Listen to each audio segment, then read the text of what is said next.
Modern man has lost a sense of wonder about the unknown, and he treats it as an enemy. Lawrence van der Post, Patterns of Renewal. Hello and welcome to Waterspirit, messages, news, and all things wild. This is Mbali Marais. We give thanks to our ancestors for bringing us all together today for a beautiful exploration of healing the broken links to nature. It's a story of trauma, it's a story of loss and grief, but it's also a story of awe, wonder, and mystery. If we spend time in the company of all long enough to find the golden threads. The genocide of consciousness through separation from land and nature is a deliberate act that brings about a spiritual destruction to a peoples, that creates broken links that disconnect us from the deep layers of nature's bounty on all levels. It has led to a severing to our inner life and the unseen world. This has a disastrous impact to our sense of wholeness, often leading to a sense of hopelessness and a deep searching for meaning in our lives. It has created a spiritual homelessness. The disconnect to those who came before denies the legacies we carry. Every tree, mountain, plant, body of water, soil, and also all our ancestors. We are at war, now literally, with ourselves, each other, and nature. The more obvious causes of the broken links are consumption, greed, disrespect, forced removals, rape of the mother through mining earth and water, drought, wrongdoings to animals, each other, and destruction of our natural resources.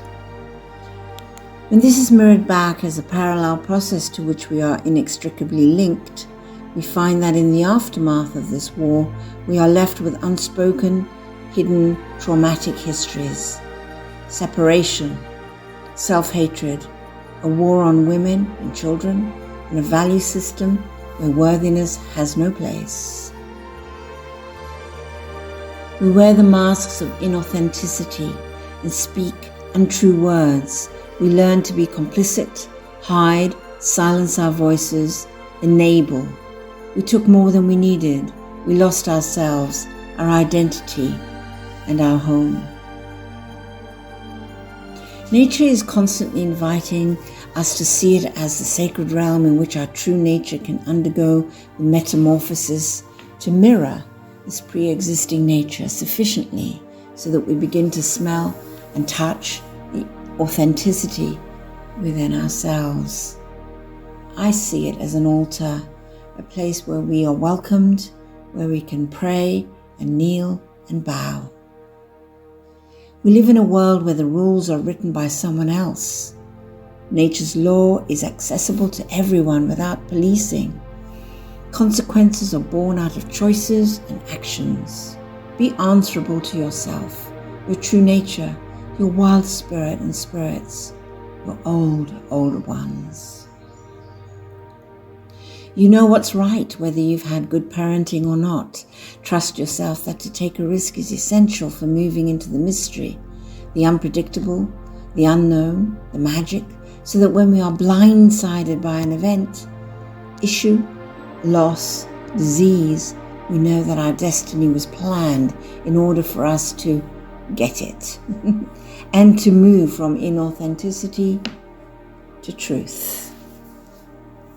The natural disasters we witness daily are big messages that if we are nature, mirror ourselves. What fire is burning within? What waters of our life are flooding? Where do we require reconciliation, clarity, and flow? What is stagnant? What is toxic? Where do we live separated from the earth in solitude, in fear, and a scarcity mentality that consumes?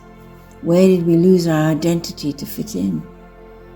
When did we stop seeing the mountains a mineral as our ancient grandmothers and grandfathers, and stop dreaming, visioning, or reimagining? When did we silence our voices?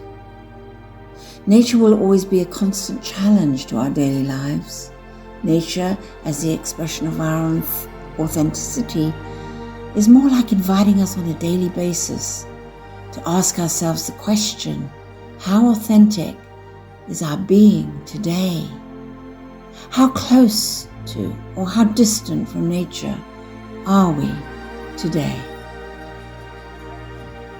What if we were to look at nature as a non-judgmental mirror of excellence, perfection, and perfect order? If the laws of nature mirrored a way of life deeply ingrained in our bones and body as our original medicine, could we once again live alongside nature as we once did, understanding that nature calls us to change, to transform, and to live closer to the understanding that death and rebirth are part of life, not separate from? Go to nature and look into its mirror, and there you will see the leader, the truth, authentic self, true nature, mystery, unknown magic, healing, and medicine.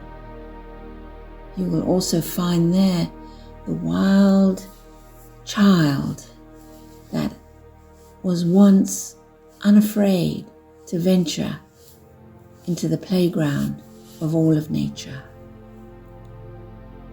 The invitation then in nature is to move from masking to authenticity, dishonesty to truth, inflexible to change, linear to the invisible world, fear to risk-taking and trust, and tame to our wildness.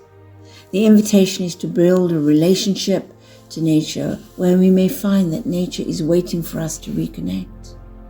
When you fall in love with nature, you will meet all the parts of yourself, the dark, the good, the true, the beautiful.